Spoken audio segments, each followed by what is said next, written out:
Assalamualaikum warahmatullahi wabarakatuh. Bersua kita dalam webinar Sihat untuk Semua. Jom bersama kami Kelab Doktor Muda SK Kija. Pada hari ini kita akan membincangkan topik mencegah penyakit semasa, katakan tidak pada COVID-19. Saya selaku moderator pada hari ini, Doktor Muda Khalisah Anu binti Muhammad Subhi. Bersama saya panel 1, Doktor Muda Nur Naimah binti Rafi'i. Saya Dr. Muda Nur Naimah binti Rafi'i selaku panel 1. Assalamualaikum warahmatullahi wabarakatuh dan selamat sejahtera. Sekarang saya akan memperkenalkan panel 2, Dr. Muda Tengku Nurul Nadrah binti Tengku Embong. Saya Dr. Muda Tengku Nurul Nadrah binti Tengku Embong selaku panel 2. Assalamualaikum warahmatullahi wabarakatuh dan hai semua. Pendengar sekalian, apakah penyakit yang hangat diperkatakan pada masa kini? Jom kita fikirkan sejenak. Kawan-kawan dah ada jawapan? Dah ada? Apa tu? COVID-19? Baiklah, sekarang kita akan membincangkan cara mencegah penyakit semasa, iaitu COVID-19. Katakan tidak pada COVID-19. Tapi sebelum tu, apa itu COVID-19? COVID-19 merupakan satu penyakit berjangkit yang berpunca daripada virus corona. Kes pertama dilaporkan adalah pada Disember 2019 di Wuhan, China. Sebelum kita mengulas bagaimana cara untuk menangani COVID-19, jom kita dengarkan apa pandangan ahli panel. Assalamualaikum Dr. Muda Nur Naimah. Waalaikumsalam warahmatullahi wabarakatuh, Moderator Nur. Bagi memulakan webinar kita pada hari ini, saya akan mulakan dengan soalan pertama, iaitu apakah pandangan panel 1 tentang COVID-19 pada masa kini? Terima kasih kepada Moderator Nur. Sedia maklum, virus COVID-19 ini telah tersebar ke seluruh dunia. Oleh itu, segenap lapisan masyarakat telah mengetahui apakah itu COVID-19. Namun, pada pandangan saya, COVID-19 ini adalah virus yang paling berbahaya di dalam dunia. Virus ini telah muncul pada tahun 2019. Pada tahun 2020, ia mula merebak ke seluruh dunia. Kerana virus ini merebak dengan sangat cepat, maka ramailah orang yang dijangkiti oleh COVID-19. Virus ini juga telah menyebabkan ramai orang dari kalangan kita telah meninggal dunia. Lihatlah kawan-kawan, betapa bahayanya virus COVID-19 ini. Semakin hari, COVID-19 ini semakin berleluasa di dalam dunia kita, kan? Ianya sangat berisiko, terutamanya kepada warga emas yang mempunyai penyakit kronik dan kanak-kanak.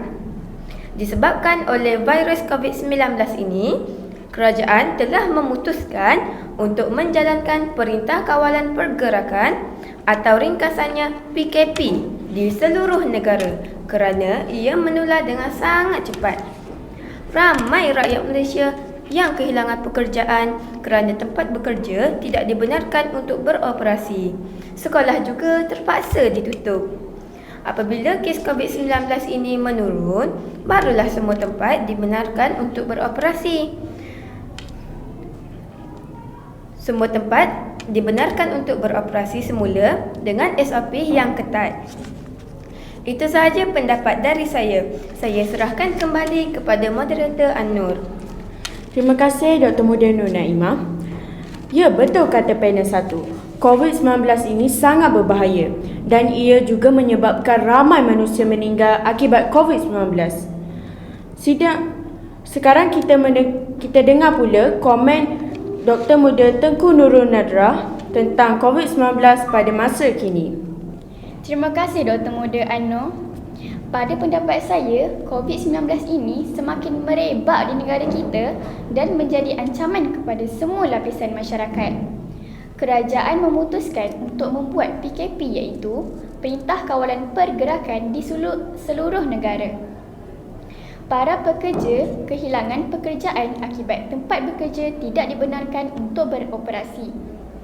COVID-19 ini lebih berisiko untuk berjangkit kepada warga emas yang mempunyai penyakit kronik seperti darah tinggi, kencing manis dan penyakit jantung. Itu sahaja komen saya tentang COVID-19 di Malaysia. Saya serahkan kembali kepada Dr. Muda Anu. Terima kasih Dr. Muda Tengku Nurul Nadra. Sidang hadirin sekalian, COVID-19 menyerang manusia dalam cara yang berbeza. Simptom-simptom virus ini ialah seperti demam, sakit badan, sakit kepala, batuk, sukar bernafas dan selesema. Simptom-simptom tadi hanyalah simptom biasa bagi sesiapa yang dijangkiti COVID-19. Manakala simptom-simptom yang lebih teruk ialah seperti sukar bernafas atau nafas pendek, dada terasa sakit atau dada terasa ditekan dan pergerakan yang terhad. Topik webinar kita pada hari ini mencegah penyakit semasa katakan tidak pada COVID-19. Baiklah Dr. Muda Nur Naimah, seperti yang kita ketahui, ahli doktor muda adalah dalam kalangan murid sekolah. Oleh itu, bolehkah doktor mengulas peranan sekolah dan murid-murid dalam mencegah penularan COVID-19? Dipersilakan. Ya, boleh Moderator Anur. Saya akan mengulaskan tentang peranan-peranan pihak sekolah dan murid-murid. Peranan pihak sekolah yang pertama ialah pihak sekolah akan menyediakan pengimbas suhu di pintu masuk kepada murid untuk mengimbas suhu sebelum memasuki kawasan sekolah. Sekiranya suhu murid melebihi daripada 37.5, murid akan dibawa ke bilik isolasi.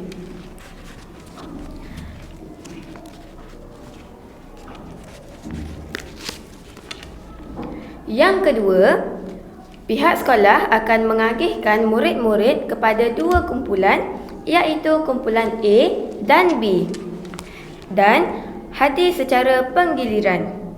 Yang ketiga, pihak sekolah akan menyusun meja-meja murid secara penjarakan fizikal 1 meter. Yang keempat, murid-murid akan rehat di dalam kelas. Dan yang terakhir sekali, murid-murid akan mengikuti laluan keluar masuk yang telah ditetapkan oleh pihak sekolah. Sekarang, saya akan mengulaskan tentang peranan murid-murid pula. Yang pertama, murid-murid harus sentiasa memakai pelitup muka ataupun face mask. Yang kedua, murid-murid harus menjaga penjarakan fizikal 1 hingga 2 meter. Kerana murid-murid tidak dibenarkan untuk berkumpul. Jadi, murid-murid harus sentiasa duduk di tempat masing-masing. Dan yang terakhir sekali, murid-murid harus selalu mensanitasi meja semasa masuk ke kelas, selepas makan dan sebelum balik. Itu sahaja perkara-perkara yang hendak saya kongsikan. Saya serahkan kembali kepada Moderator Anur. Demikianlah penjelasan yang jelas dari panel 1. Adik-adik kat rumah tu, jangan lupa kalau masuk sekolah, jangan lupa untuk ikut arahan yang telah ditetapkan oleh pihak sekolah. Jom kita tumpukan pula pada Dr. Tengku Nurul Nadra. COVID-19 merupakan wabak penyakit yang sukar untuk ditangani dalam masa yang singkat.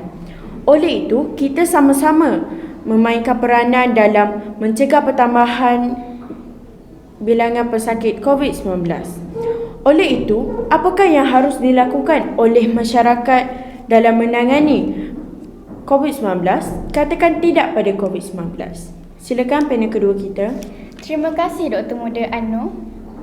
Pelbagai pencegahan yang telah dilakukan oleh masyarakat dalam menangani COVID-19. Antaranya, kita haruslah memakai pelitup muka di mana sahaja kita berada.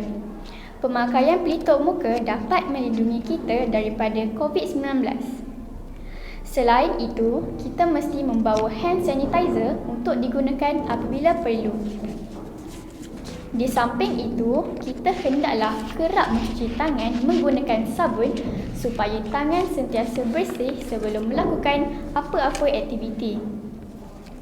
Adakah kawan-kawan masih ingat berapa langkah cara untuk mencuci tangan dengan betul? Cuba fikirkan. Saya ingat. Silakan Dr. Muda Anor. Ada 7 kan? Betul tak? Betul sekali. Seterusnya, kita perlu mengamalkan penjarakan sosial bagi mengelakkan COVID-19 berjangkit. Oleh itu, kita tidak boleh mengunjungi tempat sesak atau sebarang majlis sosial serta melancong ke luar negara. Selain itu, kita tidak digalakkan berjabat tangan bagi mengelakkan penularan COVID-19. Kita boleh meletakkan tangan di dada sebagai tanda bersalaman. Pada masa kini, masyarakat kita gemar membuat pembayaran secara atas talian ataupun paywave. Amalan ini dapat mengelakkan kita daripada dijangkiti COVID-19 kerana kita tidak perlu keluar. Segalanya dapat diselesaikan di hujung jari sahaja. Beli secara atas talian, bayar secara atas talian, tuk-tuk sudah sampai di hadapan pintu rumah. Mudah kan? Masyarakat juga perlu mengambil dos vaksin yang lengkap. Pusat kuarantin disediakan untuk mereka yang dijangkiti COVID-19. Pesakit COVID-19 akan dikuarantinkan di pusat kuarantin. Pesakit COVID-19 dipantau dan dirawat oleh petugas. Kebiasaannya, pesakit COVID-19 yang menjalani kuarantin di pusat kuarantin mempunyai penyakit kronik seperti darah tinggi, kencing manis dan penyakit jantung. Akhir sekali, kita haruslah mengelakkan 3S iaitu sesak, sempit dan sembang dekat. Sebaiknya amalkan 3W iaitu wash cuci, wear pakai dan warn amarat. Demikianlah pendapat daripada saya. Saya serahkan kembali kepada Dr. Muda Anor. Terima kasih Dr. Muda Tengku Nurul Nadra. Katakan tidak pada COVID-19. Kesimpulannya, masih banyak maklumat tentang COVID-19 dapat diketahui dari hasil bacaan dari sumber yang sahih. Akhir kata, semua rakyat Malaysia harus mengikuti arahan dan nasihat yang dikeluarkan oleh KKM dan pakar kesihatan yang diiktiraf dari semasa ke semasa dalam menghadapi pandemik COVID-19 ini. Sama-samalah kita bersama untuk memutuskan rantaian jangkitan COVID-19. Ribuan terima kasih ke atas ahli panel kita pada hari ini iaitu Dr. Muda Nur Naimah selaku panel 1 dan Dr. Muda Tengku Nurul Nadra di atas kesudian untuk berkongsi pandangan tentang pencegahan COVID-19. Sebelum menutup webinar kita pada hari ini, ingat sentiasa memakai pelitup muka di mana jua kita berada, kerap mencuci tangan dan mensanitasi tangan dan elakkan 3C iaitu crowded space, convenient space and close conversation dan amalkan 3W iaitu wash, wear and warn. Akhir kata, kita jaga kita stay safe. Saya Dr. Muda Khalisa Anu binti Muhammad Sobihi selaku moderator memohon maaf andai terdapat salah bicara dalam kekurangan dalam webinar kita pada hari ini. Mencegah penyakit semasa katakan tidak pada COVID-19. Sekian, terima kasih. Wabillahi taufiq wal hidayah. Wassalamualaikum warahmatullahi wabarakatuh. Waalaikumsalam warahmatullahi wabarakatuh. Bye semua.